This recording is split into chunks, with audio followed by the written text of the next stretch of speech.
যেতিয়া mini blog বনাব লৈছোঁ লগত আহিছে মোৰ এইটো লগৰ ঠিক আছে ৰিণ্টুমণি ৰিলছ বনাই থাকে ভাল ভাল ৰিলছ চাব ডেছক্ৰিপশ্যনৰ লিংকটো দি দিম গতিকে চাই থাকিব আৰু মোৰ ভিডিঅ'টো প্ৰথমৰ পৰা শেষলৈকে গতিকে আজি আহিছোঁ যিহেতু মিনি ব্লগ বনাবলৈ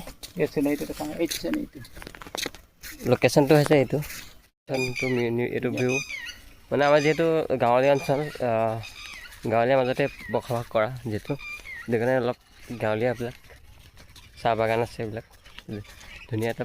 পৰিৱেশ ধুনীয়া এটা লোকেশ্যন গতিকে নিজান পৰিৱেশ কোনো মানুহ নাথাকে গতিকে এটা মিনি ব্লগ বনাবলৈ ভাল হৈছে কিন্তু মুকলি পথাৰ যিহেতু ইয়াত খেতি নকৰে বহুত দূৰ দূৰণিলৈ মানুহ নাই এজন ৰবি গগৈ এজনে আহিছে ফাইনেলি আহি আছোঁ দেখাইছোঁ আপোনাক ইয়াত কোন কোন আমাৰ লগত আহিছে এই দুজন আহিছে লগতে মোৰ সৈতে তিনিজন আমি ৰিলছ বনাবলৈ আহিছোঁ সেইটোৱে মোৰ আগে আগে এই দুজন গৈ আছে মই তেহেঁতৰ পিছে গৈ